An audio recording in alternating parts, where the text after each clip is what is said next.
ایک ظالم کھڑا ہوا، اس نے حضرت عثمان غنی رضی اللہ تعالیٰ عنہ کے ہاتھ سے وہ عصا لیا، جس عصا کو پکڑ کے حضور پاک علیہ الصلوۃ والسلام خطبہ دیا کرتے تھے، جس عصا کو میرے نبی کا معصوم ہاتھ لگا ہوا تھا۔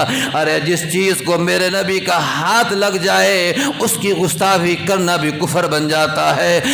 وہ عصا جس کو بعد میں ابو بکر پکڑتے رہے، جس عصا کو ان کے بعد جناب عمر پکڑتے رہے، جو جنتی ہستیاں ہیں، وہ عصا جناب عثمان کے ہاتھ میں ہے۔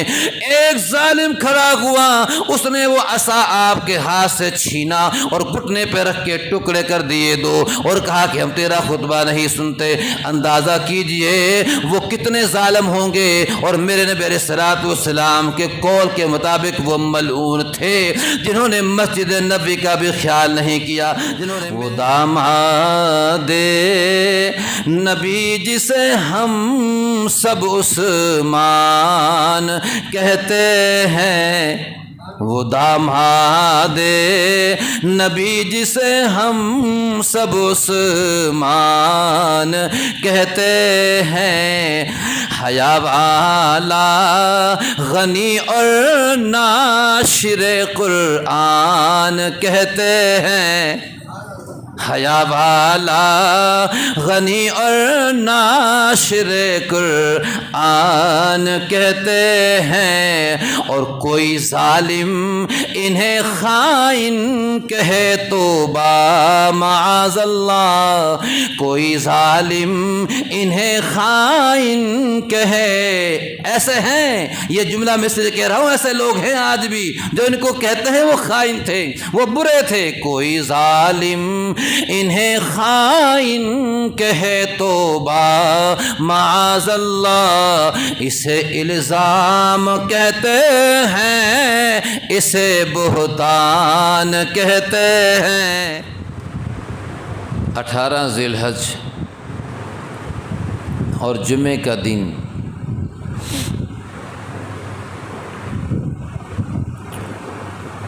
داماد نبی ہم زلف علی خلیفہ ثالث خلیفہ راشد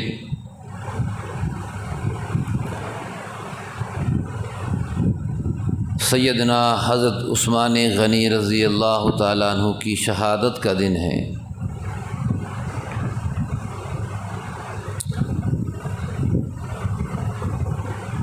ذی الحج کی 18 تاریخ تھی اور جمعے کا دن تھا، جس دن آپ کو شہید کیا گیا۔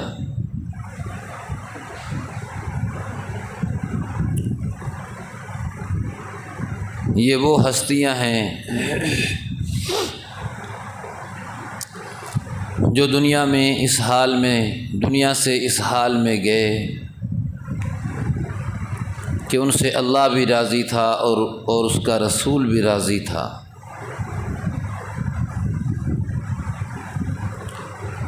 جن کو حضور صلی اللہ علیہ وسلم نے بارہا جنت کی بشارت دی،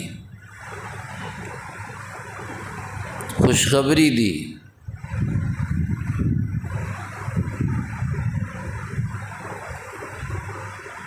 ان کی زندگیاں ہمارے لیے نمونہ ہیں۔ ان کا جینا بھی اللہ کے لیے تھا اور ان کا مرنا بھی اللہ کے لیے تھا۔ انہوں نے جو اللہ اور اس کے نبی سے وعدہ کیا وہ پورا کیا، وعدے کو نبھایا۔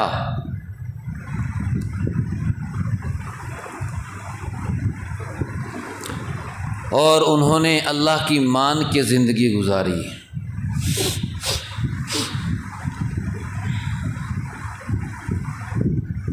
جو اصل اللہ پاک اپنے بندے سے چاہتے ہیں۔ اللہ پاک یہ چاہتے ہیں بندہ مجھے بھی مانے اور میری بھی مانے، میرے رسول کو بھی مانے، میرے رسول کی بھی مانے، میری کتاب کو بھی مانے اور میری کتاب کی بھی مانے۔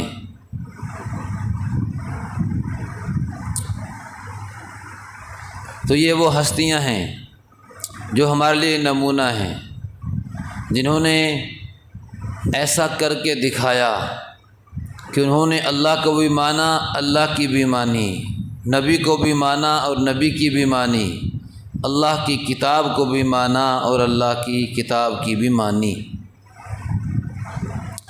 تو اس لیے ان ہستیوں کا تذکرہ کرنا ہمارے لیے ضروری ہے۔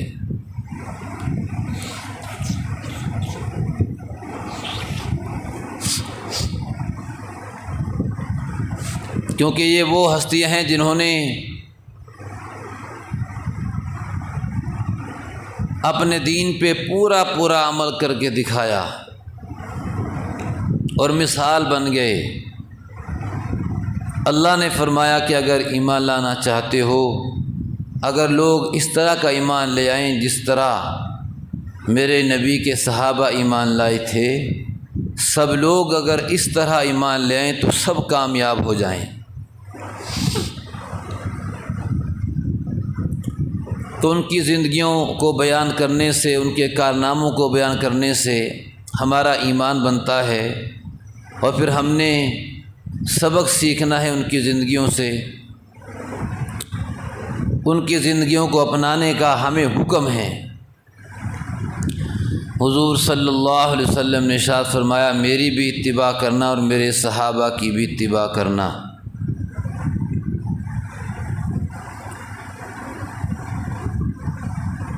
تو ان صحابہ میں سے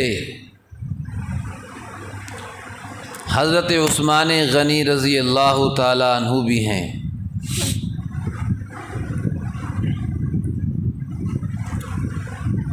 جنہوں نے اپنی انگوٹھی پہ لکھوایا ہوا تھا کہ یا اللہ، زندگی دے تو سعادت کی اور موت دے تو شہادت کی۔ اللہ پاک نے دونوں ہی باتیں ان کی قبول فرما لی۔ اللہ نے ان کو زندگی بھی سعادت کی دی اور موت بھی شہادت کی دی۔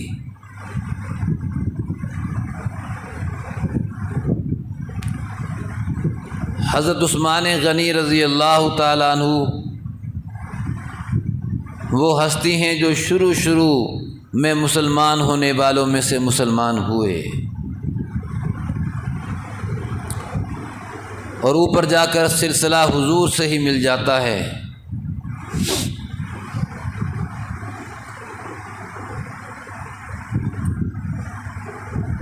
حضور صلی اللہ علیہ وسلم نے مکہ ہی میں اپنی بیٹی رقیہ رضی اللہ تعالی عنہ کا رشتہ انہیں دے دیا تھا، اپنا داماد بنا لیا تھا حضور نے۔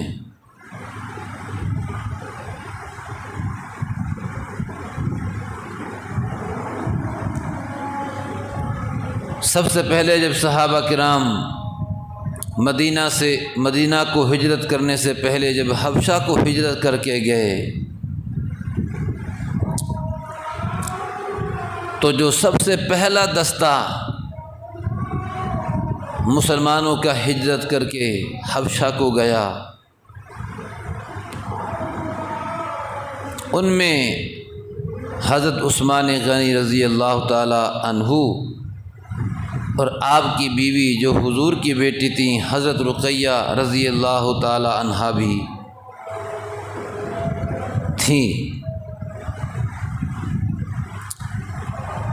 حضور صلی اللہ علیہ وسلم نے ان کو جب رخصت فرمایا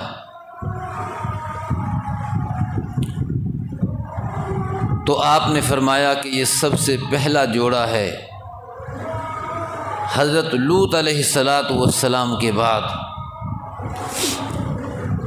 حضرت لوط علیہ السلام کے بعد یہ پہلا جوڑا ہے جس نے اللہ کے دین کے لیے ہجرت کی ہے۔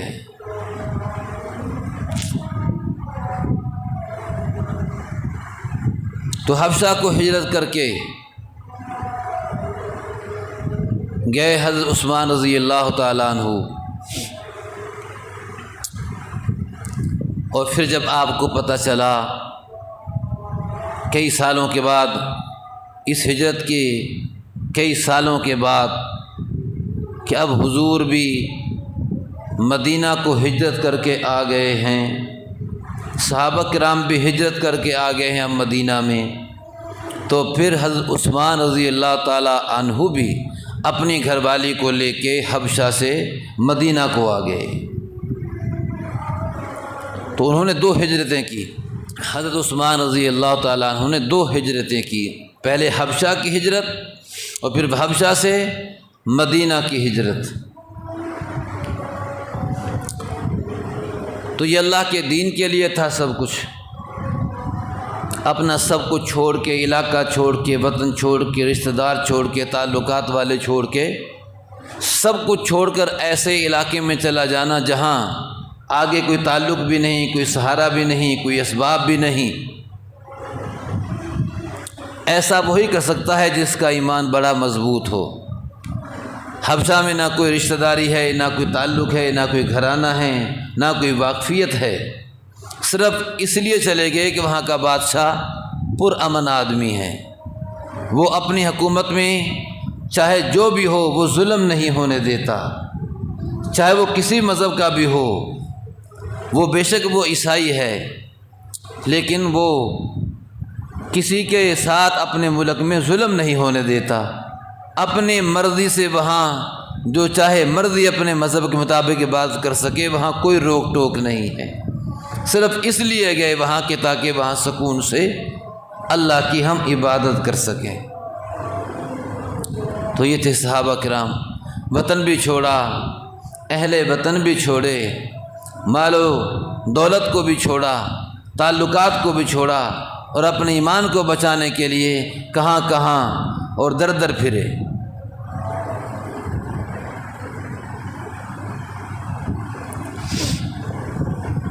کتنا مشکل ہوتا ہے بندہ کے لیے اپنا علاقہ اور وطن چھوڑنا۔ تو حضور صلی اللہ علیہ وسلم پوچھا کرتے تھے، جب آپ کی بیٹی حضرت عثمان رضی اللہ تعالیٰ عنہ کے ساتھ ہجرت کر گئیں، تو آپ پوچھا کرتے تھے کوئی میری بیٹی کا مجھے حال بتائے کہ کیسا ان دونوں کا گزر بسر ہو رہا ہے، حبشہ میں کیسے رہ رہے ہیں، کیونکہ تعلق تو کوئی تھا نہیں، رشتہ داری تو کوئی تھی نہیں، واقفیت تو کوئی تھی نہیں، یہ جوڑا کیسے رہ رہا ہوگا، کیسے گزر بسر ہو رہا ہوگا۔ تو پوچھا کرتے تھے حضور۔ کئی سالوں کے بعد ایک عورت مکہ کی، قریش کی عورت وہاں سے حبشہ سے آئی مکہ مکرمہ، تو حضور صلی اللہ علیہ وسلم نے ان سے پوچھا، آپ نے اس سے پوچھا کہ تو نے میری بیٹی کو بھی دیکھا ہے، تو حبشہ سے آئی ہے تو نے میرے داماد عثمان اور میری بیٹی رقیہ کو بھی دیکھا ہے کہ وہ کیسے ان کا گزر بسر ہو رہا ہے۔ تو اس عورت نے کہا کہ حضور میں نے ایسے دیکھا ہے کہ آپ کی بیٹی کو حضرت عثمان رضی اللہ تعالی عنہ نے ایک گدھے پہ بٹھایا ہوا تھا اور وہ پیدل چل رہے تھے اور گدھا آہستہ آہستہ چل رہا تھا۔ اس سے مجھے جو وہ آہستہ آہستہ چلا رہے تھے اس سے اندازہ ہے کہ ان کو شاید کوئی تکلیف ہوگی۔ تو گدھے پہ بٹھایا ہوا تھا، آپ پیدل چل رہے تھے عثمان رضی اللہ تعالیٰ عنہ، اور آپ کی بیٹی کو انہوں نے گدھے پہ بٹھایا ہوا تھا۔ تو یہ سواری تھی اس وقت گدھا، عرب کا گدھا، اس علاقے کا گدھا ہمارے گدھے سے بڑا ہوتا تھا۔ ہمارے علاقے میں گدھے چھوٹے ہوتے ہیں، اس وقت کا ادھر کا جو گدھا ہے وہ خچر کی طرح ہوتا ہے، اس کو خچر ہی سمجھو، ایسا ہوتا تھا وہاں کا گدھا۔ تو میں نے اتنا دیکھا ہے، اس حالت میں نے دیکھا ہے آپ کے داماد اور آپ کی بیٹی کو۔ تو آپ علیہ الصلاۃ والسلام نے ارشاد فرمایا، اللہ تعالیٰ ان دونوں کی حفاظت فرمائے، اللہ تعالیٰ ان دونوں کی حفاظت فرمائے۔ تو حضور نے دعا دی، پریشانیاں دیکھیں، لیکن ہر حال میں اللہ کے دین کو اپنے سینے سے لگایا، اپنے ایمان کو بچایا۔ تو حضرت عثمان غنی رضی اللہ تعالیٰ عنہ، آج 18 ذی الحج ہے، جمعہ کا دن ہے۔ 18 ذی الحج کو اور جمعہ کا ہی دن تھا، تاریخ بھی آج وہی اور دن بھی جمعہ ہے، حضرت عثمان غنی رضی اللہ تعالیٰ عنہ شہید ہوئے۔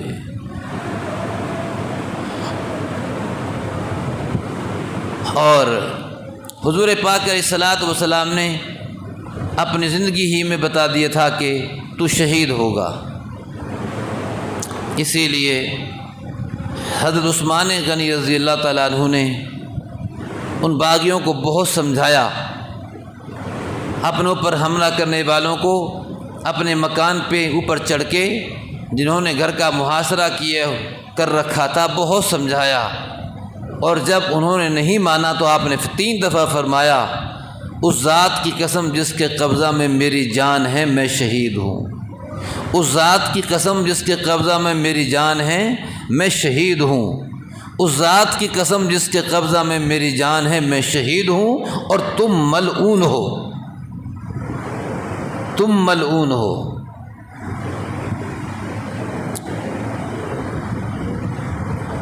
تو ان کی شہادت کے دن ہے، اس لیے یہ بات ان کے بارے میں ہوگی، تاکہ ہمیں اپنی ان ہستیوں کا پتہ چلے جن کی زندگیاں ہمارے لیے نمونہ ہیں، جن کا جینا بھی اللہ کے لیے تھا اور جن کا مرنا بھی اللہ کے لیے تھا، جن کی پیروی کرنے کا ہمیں حکم دیا گیا ہے، جو ہمارے آئیڈیل ہیں۔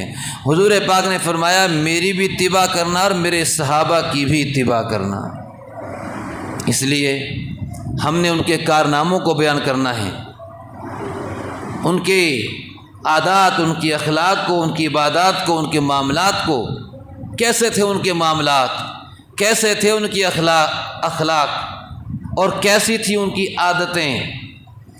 جب وہ حکومت میں نہیں تھے تب انہوں نے کیسی زندگی گزاری، اور جب ان کو اللہ پاک نے خلافت دی تو پھر انہوں نے زندگی کیسے گزاری۔ وہ بدلے نہیں، ان میں انہوں نے اپنے آپ میں تبدیلی نہیں لائی، وہ یہی جب حکومت نہیں تھی تب بھی وہی ان کی عادت تھی، اور جب حکومت مل گئی تو پھر بھی اپنے آپ کو سمجھتے تھے کہ ہم وہی ہیں۔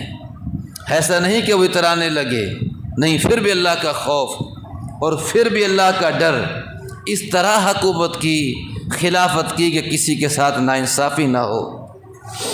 تو تقریباً 12 سال حضرت عثمان غنی رضی اللہ تعالیٰ عنہ نے خلافت کی، کچھ دن کم، 12 سال، 44 لاکھ مربع میل پہ، 22 لاکھ سے بڑھا کے جناب عمر رضی اللہ تعالیٰ عنہ جب خلیفہ تھے تو 22 لاکھ مربع میل مسلمانوں کی خلافت تھی، 22 لاکھ مربع میل، یعنی 22 لاکھ ادھر، 22 لاکھ ادھر، 22 لاکھ ادھر اور 22 لاکھ ادھر، چاروں طرف ادھر بھی چلے جاؤ تو 22 لاکھ مربع میل تک خلافت، ادھر بھی 22 لاکھ، ادھر بھی 22 لاکھ، ادھر بھی 22 لاکھ مربع میل تک مسلمانوں کی حکومت تھی اور خلافت تھی۔ جناب عمر رضی اللہ تعالیٰ عنہ کے جانے کے بعد حضرت عثمان غنی رضی اللہ تعالیٰ عنہ جب خلیفہ بنے تو 44 لاکھ یعنی ڈبل ہو گئی، 44 لاکھ مربع میل پہ مسلمانوں کی حکومت آ گئی اور خلافت آ گئی۔ اتنی محنت کی انہوں نے، اتنی جد و جہد کی انہوں نے، اتنی کوشش کی انہوں نے اللہ کے دین کو پھیلانے کے لیے۔ 6 سال تک تو آپ کی خلافت میں کوئی گڑبڑ نہیں ہوئی، اس کے بعد پھر جتنا حضور پاک علیہ الصلاۃ والسلام سے زمانہ ذرا دور ہوتا گیا تو پھر حالات بگڑنے لگے، دشمنان اسلام نے سازشیں اور مکاریاں شروع کر دی۔ ایک شخص عبداللہ ابن سبا جو یہودی تھا وہ آیا اور اس نے کلمہ پڑھ لیا، کلمہ پڑھ کے اپنے آپ کو مسلمان ظاہر کرنے لگا، لیکن اندر سے منافق تھا، مسلمان نہیں تھا، اندر سے منافق تھا یہودی عبداللہ ابن سبا۔ وہ ویسے پیچھے نمازیں پڑھتا، سب کچھ کرتا، لیکن لوگوں کے ذہن بناتا، حضرت عثمان غنی رضی اللہ تعالیٰ عنہ کے خلاف لوگوں کا ذہن بناتا۔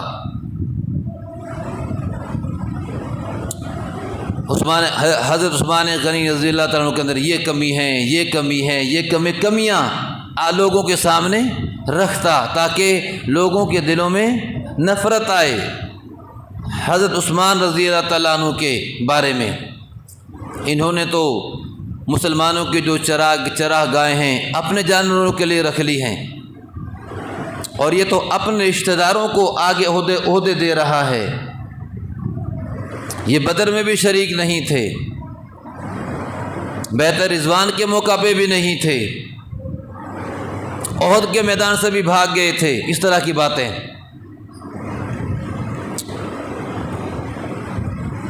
تو بہرحال صحابہ کرام، لیکن حضرت عثمان غنی رضی اللہ تعالیٰ عنہ وہ ہستی ہیں جن کے لیے خود حضور صلی اللہ علیہ وسلم نے جنتی ہونے کی بشارت دی ہے۔